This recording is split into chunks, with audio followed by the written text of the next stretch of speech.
네, 안녕하세요. 호영컴퍼니입니다. 철거 첫째 날입니다. 아유, 힘드네요. 제가 직접 철거를 하는 건 아니라도 현장에서 철거 부분들에 있어서 정리를 해줘야 될 부분들을 좀 직접 하다 보니까 보시다시피 좀 작업복을 입고 있습니다. 일단 이 현장은 24평형 아파트고요. 돌아보시면서 어떤 부분들을 어떻게 바꿀지 말씀드리도록 해보겠습니다.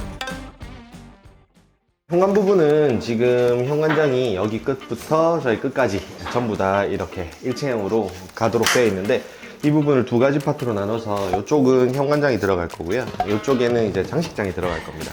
그리고 지금 이 부분은 중문이 따로 있진 않은데 이 부분에다가 원슬라이딩 중문을 하나 설치를 할 예정이고요. 밑에 있는 이 디딤석은 철거를 해낸 다음에 디딤석의 길이를 좀 더 연장해서 설치를 할 예정입니다. 네, 문제의 방입니다. 도면상에는 이 부분이 이제 철거가 되는 가벽으로 되어 있더라고요. 네, 이렇게 부숴내고 나면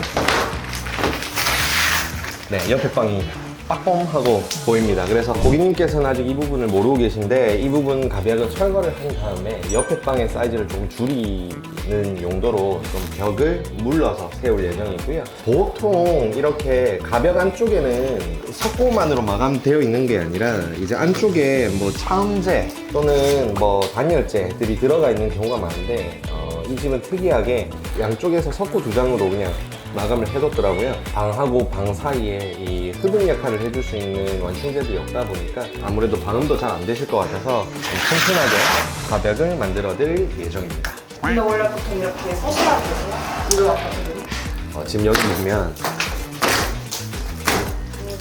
이렇게 나무로 되어 있는 다루기라는 친구가 있거든. 원래 이런 목 작업을 하는 게 아니라 금속으로 되어 있는 스터드를 끼운 다음에 안쪽에 그 글라스 울이라고 하는 그 자재들을 넣어서 안쪽을 꽉 채워주고 양쪽에서 석고를 한 발씩 이렇게 쳐서 벽을 만들어 주거든. 진짜 벽하고 벽 사이가 이렇게 아무것도 없이 뻥 뚫려 있거든. 그래서 아까 봤던 것처럼 손으로 이렇게 때려버리면 아무것도 없이 그냥 벽이 우수수하고 다 부서져. 네, 그리고 이 방이 이제 고양이 방이 될 텐데 방금 제가 부숴낸 이 벽을 여기 이 샤시가 있는 위치만큼 한 25cm에서 30cm 정도 되는 부분만큼 이렇게 당겨서 이 방을 좀 작게 만들어 드릴 예정이고요. 이 방은 고양이가 6마리가 조금 놀 수 있는 방으로 좀 만들 예정입니다. 이 부분에는 그냥 고양이들이 올라와서 쉴 수 있는 단상이 될 거고요. 그리고 이 밑에 부분에다가 고양이 화장실들을 놓을 예정이고, 화장실이 위치할 부분 위에다가 환풍기를 설치를 해서 이 덕트를 밖으로 빼가지고 이렇게 원활하게 이 고양이 방을 이용하실 수 있도록 계획을 잡고 있습니다. 고양이 가구들 있잖아요. 그것도 저희가 따라요. 나도 고양이를 키우잖아. 그래서 이렇게 하면 좋겠다 하는 부분들을 좀 넣어서 디자인을 잡아드렸었는데 예산의 문제 때문에 다 구현하지는 못할 것 같고, 아까 말씀드렸던 것처럼 간소하게 좀 진행을 해야 될 것 같네.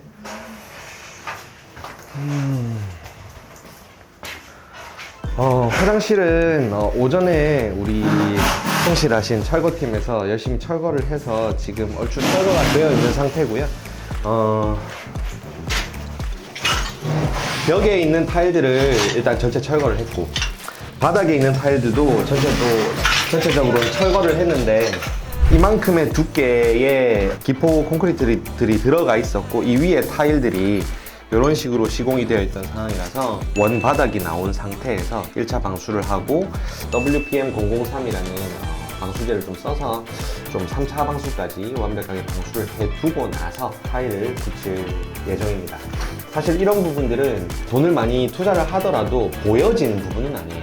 하지만 이런 부분들은 어떻게 보면 제일 기초적인 공사이기 때문에 꼼꼼하게 좀 진행을 해야 하자 없는 우리 결과물을 얻을 수 있으니까 보이지 않는 부분이라고 하더라도 정석으로 시공을 좀 하는 부분들이 필요하지 않을까 싶습니다. 욕실은 600에 1200 타일들로 꾸밀 예정이고요. 보시는 것처럼 기존에 젠다이가 하나가 있긴 있었어요. 이 젠다이를 없애진 않을 거고 새로 이 옆에다가 다른 구조물들을 만들어서 저희가 매번 하는 욕실을 만들어 드릴 예정이고요. 이 부분을 하나 말씀드리고 싶은데, 그 신축 아파트들이나 인테리어를 했던 집들을 보면 이렇게 조적이 이 정도로 쌓여 있고 이 위를 그냥 대리석이나 인조 대리석으로 그냥 한 판을 그냥 쭉 덮어놓은 집들이 있어요. 근데 사실 이게 좋지는 않은 방식들이거든요. 왜 그러냐면 성인 남성이 만약에 몸무게를 이렇게 실었을 때 사실 파손의 우려가 좀 있습니다. 그래서 저희는 이 부분을 만들 때 나중에 이 부분으로 이렇게 조적을 만들어 두고 파일들로 졸리컷을 해서 위를 덮어드릴 생각입니다. 그리고 이쪽 벽체는 원래 데코 형식의 자재들이 붙어 있었는데 지금 다 철거를 해둔 상태고요. 연속되어서 있는 이 안방문 같은 경우는 동일하게 히든도어로 처리를 해서 벽면이 쭉 끝까지 이어질 수 있도록 좀 구성을 할 예정입니다. 이 샤시 측면부에 이렇게 날개벽이 있는 경우에 만약에 여기에 돌출된 어떤 디자인 요소를 넣게 되면 사실 커튼이 이렇게 들어가게 되고 여기선 또 돌출된 디자인 요소들이 있을 때 완결성이 떨어지는 모습들을 보실 수가 있을 거예요. 그래서 위에 있는 커튼 박스만큼 이렇게 벽체를 좀 당겨내서 커튼 바지 벽체들을 좀 만들어 드릴 예정이고요. 그렇게 되면 돌출된 구조물과 이 벽이 그대로 이렇게 만나게 되면서 안정적인 모습들을 갖추게 될 것 같습니다. 이 부분도 나중에 디테일하게 봐주시면 좋을 것 같습니다. 안방입니다. 안방도 고민이 좀 많네요. 안방은 아무래도 두 분이 휴식을 취하시는 공간이 될 거라서 제가 뭘 조금 더 해드릴 수 있을까 구상을 하고 있었는데 일단 무몰딩으로 도배를 조금 해드리면 어떨까 하는 생각이 좀 들고요. 물론 계약사항은 아닙니다만 서비스인가요? 네. 네, 좀 진행을 해보면 어떨까 하는 생각이 좀 들고요. 이쪽 벽면이 굉장히 디자인 쪽으로는 예뻐 보이지 않을 벽면인데 도배가 들어올 거고 이 문틀은 그대로 살려 쓰실 거라 저희가 랩핑 작업을 할 거고 이 옆쪽으로 그 드레스룸으로 들어가는 출입구가 또 들어가게 될 거예요.